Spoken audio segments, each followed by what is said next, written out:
Hi, I'm Cathy Thomas, and joining me today will be Max Schlutz, Culinary Director and Partner at Sessions West Coast Delis in both Newport Beach and Huntington Beach. And I feel like I won the lotto because he's going to share the secrets of his fabulous Summer Zephyr sandwich. I'm so excited because I love this sandwich, and it's really kind of like a caprese salad on a bun, but better. Thank you, Cathy. It's exactly like a caprese salad sandwich, but we do it a little differently. We make sure that every single component has a life of its own. And so we marinate it, we brine it, so you get the right texture, taste.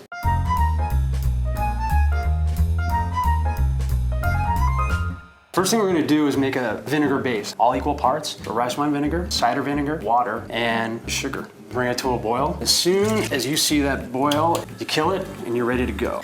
You can do this in advance. Absolutely, and the shelf life is that of a vinegar. So it's a rapid boil. Off it goes. You can either cool it, which we're going to do when we marinate our tomatoes. But first, what we're going to do is pickle some onions, and I use a red onion here. I like the color and I like the sweetness. These onions will pickle almost instantaneously, but you can keep them in the brine when you store them. And how long can I store these in the fridge? You're good for a week. Let's go tomatoes. All right. When you think of a caprese salad or a caprese sandwich, mozzarella, yes, but also the tomato. The tomato is so vital. It's acting not only as a condiment to the mozzarella, but it's very steaky. There's a great texture to it. And it's such a bright, impactful flavor. Our chilled vinegar base, a little bit of olive oil, 1 or 2 teaspoons of salt to give it that caprese vibe. We're gonna siphon out some basil. And then I'm just gonna stir it up a little bit to incorporate the vinegar base and the oil and the salt. So you've kind of got an herbaceous vinaigrette. It's exactly like that. You can use Roma tomatoes, you can use heirloom tomatoes, you can use beefsteak tomatoes, you can use whatever you like. So I've got some Romas here. So I'm gonna slice into about 1/4 inch thick. Drop it in. And how long do you want that to marinate? In a perfect world, overnight I think is best, as little as 2 hours. They will keep, you get about 4 days out of it. I think anything longer than that, the tomato starts to break down, and you probably eat them all within that time anyway, because they're so delicious. Just wait.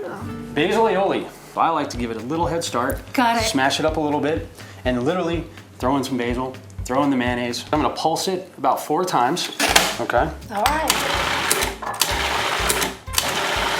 I'm probably gonna let it go for 20 seconds. All right.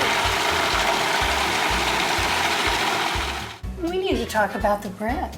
We're making a sandwich, so the bread is vital. If you live in Orange County and you own a restaurant, you get your bread from one place. And where is that? It's Dean's OC Baking. Yeah. What he's done for us is he made a fantastic French roll, which with this sandwich is really good because it's not super dense, and I toast it closed so that the inside is soft, the outside is where your texture comes from.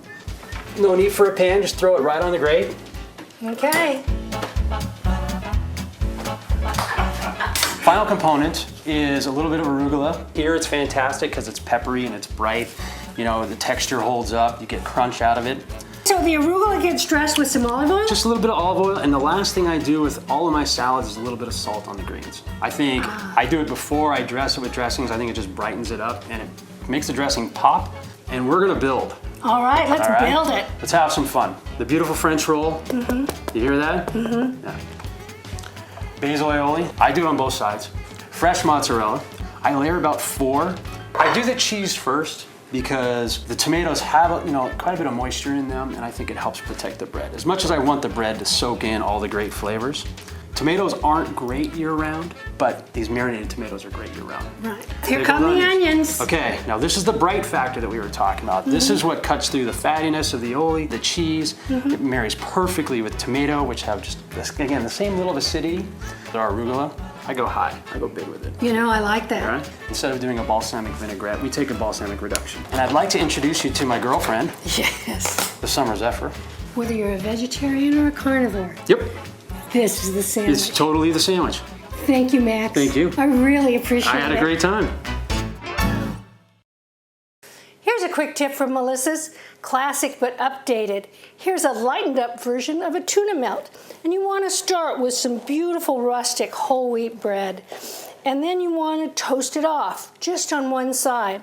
So these have been toasted for about a minute and a half, 2 minutes underneath the broiler element. I'm going to flip them over, and then I'm going to turn my attention to the tuna. I love this yellowfin tuna that's packed in olive oil, and you want to drain it off. And I like the yellowfin because the smaller fish has less opportunity to absorb mercury. And into that, I'm going to put some mayonnaise, just a couple of tablespoons because I'm lightening this up. 1 large shallot minced, and then a little lemon juice. I like to put in a dash of hot sauce, and you can use Tabasco. This is Frank's, and I like Frank's because it has a nice kind of perky, vinegary side to it. A little bit of salt and a little bit of pepper, and then we want something green in here. My favorite thing to do is to chop up some fresh parsley and some fresh tarragon. Today I just have parsley. And if you like, you can put some mustard in this. 'Tis up to you. I'm going to give it a taste. It's perky. It's good. All right, so now we want our bread that's toasted on the bottom side. I'm just going to mound tuna on top. And I'm going to be generous. And now a chance to make it even more flavorful, I'm going to slice some tomatoes. All right, so our tomatoes are in place, and now we need the cheese. And I'm using a finely grated cheddar cheese here today, but one of my favorites is to use an aged white cheddar cheese. This goes into the broiler for about 2 to 4 minutes. So they're out of the oven, they're gorgeous. We're gonna let them sit for just a minute and make just a tiny little green salad to go with it, because I think that's gonna add a lot of texture. It's also gonna add some nice flavor. When I'm done with a Dijon mustard jar, I save it, and then I add oil and vinegar, and I have a nice little vinaigrette. I've got some baby mixed greens here. Gonna add a little vinaigrette around the edge. Give it a good toss. Now our tuna melt, on goes the salad. And there you go, an updated tuna melt. Nothing to it. The fruit and vegetable aisles are filled with so much potential. Try something new. Have an adventure.